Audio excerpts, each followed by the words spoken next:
मसीह मंथन को जो लोग सुन रहे हैं वो मसीह मंथन को हल्के में ना लें, क्योंकि मसीह मंथन पतरस का रूप है। पतरस का आपने सुना ही होगा। पतरस कौन है, क्या है? विश्वासी तो जानते हैं, लेकिन जो अविश्वासी हैं वो नहीं जानते। मैं आपको बता दूं कि पतरस क्या है। मत्ती 16:18 में लिखा है, और मैं भी तुझसे यह कहता हूं कि तू पतरस है, और मैं इस पत्थर पर अपनी कलीसिया बनाऊंगा, और अधोलोक के फाटक उस पर प्रबल न होंगे। तो दोस्तों, ये पतरस यही है। ये मसीह मंथन बैठक जो ग्रुप है, ये पतरस के समान है।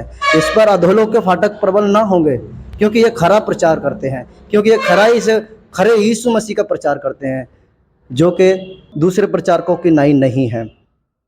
इसके आगे मैं आपको बताता हूँ, नीति वचन 11:28, जो अपने धन पर भरोसा रखता है वह गिर जाता है।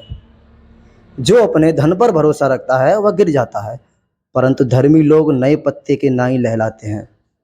परंतु धर्मी लोग नए पत्ते के नाई लहलाते हैं।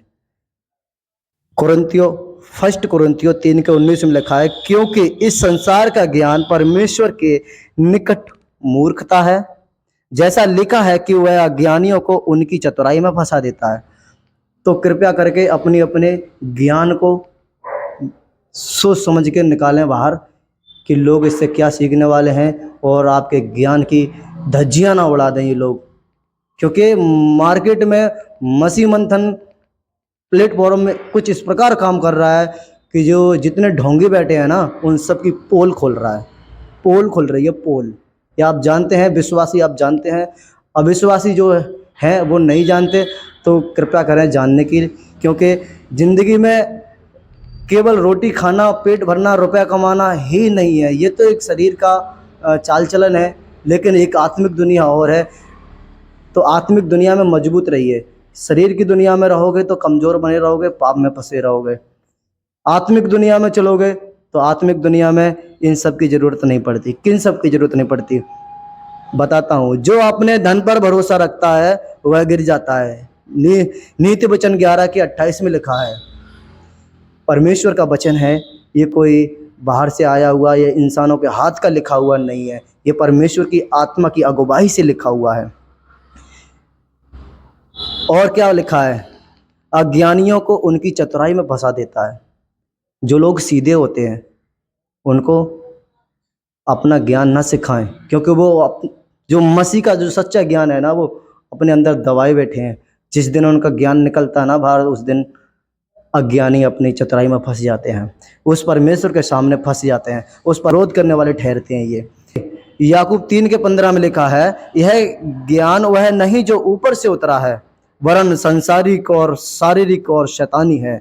क्या लिखा? जो आपके पास जो ज्ञान है, जो आप लोगों को भ्रमित करते हो, यह वो ज्ञान है। ये शरीर का ज्ञान है, ये परमेश्वर का ज्ञान नहीं है। यहाँ लिखा है साफ, याकूब 3:15 में लिखा है, यह ज्ञान वह नहीं जो ऊपर से उतरा है। यह नहीं है वो ज्ञान, तुम्हारे शरीर का ज्ञान है,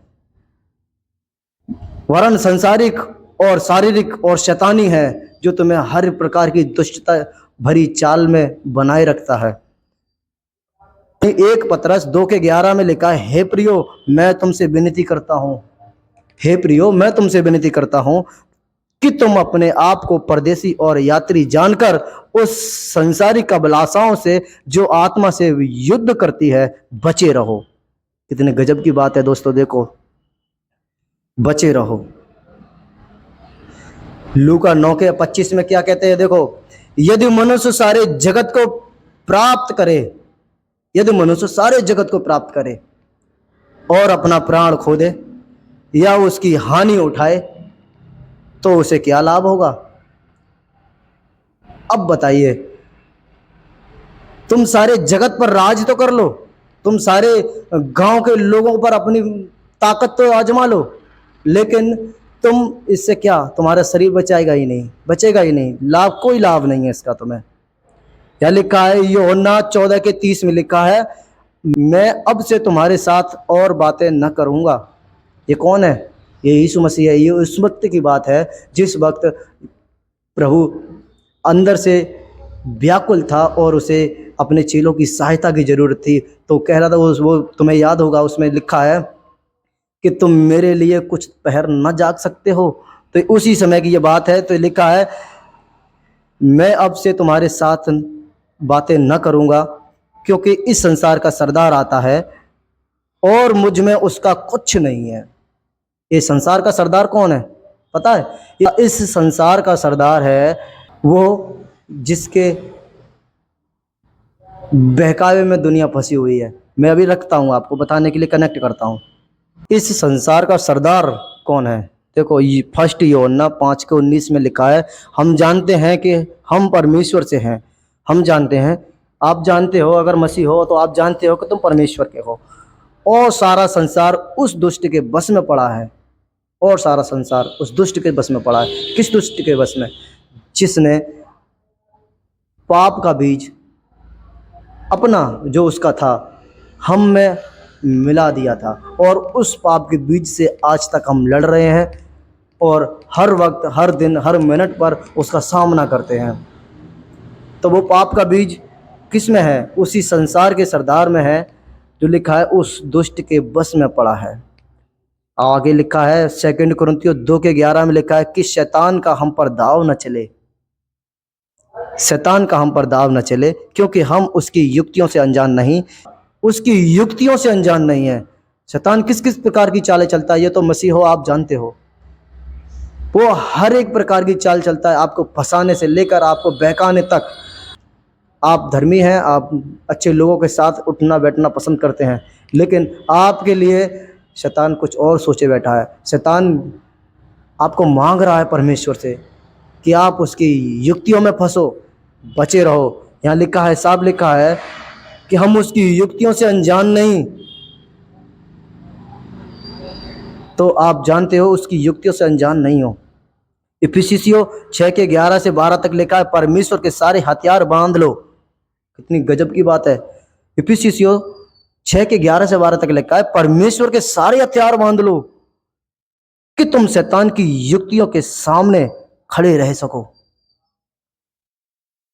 क्योंकि हमारा यह मल्लयुद्ध लोहू और मांस से नहीं। क्या लिखा? क्योंकि यह हमारा मल्लयुद्ध ये लहू और मांस से नहीं, परंतु प्रधानों से और अधिकारियों से और इस संसार के अंधकार के हाकिमों से और उस दुष्ट की आत्मिक सेनाओं से है जो आकाश में है। अब मत कहना कि परमेश्वर नहीं है, अब मत कहना कि खुदा नहीं है। लोग कहते हैं ना कि हम किसी को नहीं मानते, जो कुछ है वो प्रेजेंट है, हम नहीं करेंगे ऐसा काम तो नहीं होगा। इस पे मत बने रहो, क्योंकि परमेश्वर है और रहेगा। वो युगान युग जीवित रहेगा और है और बना रहेगा।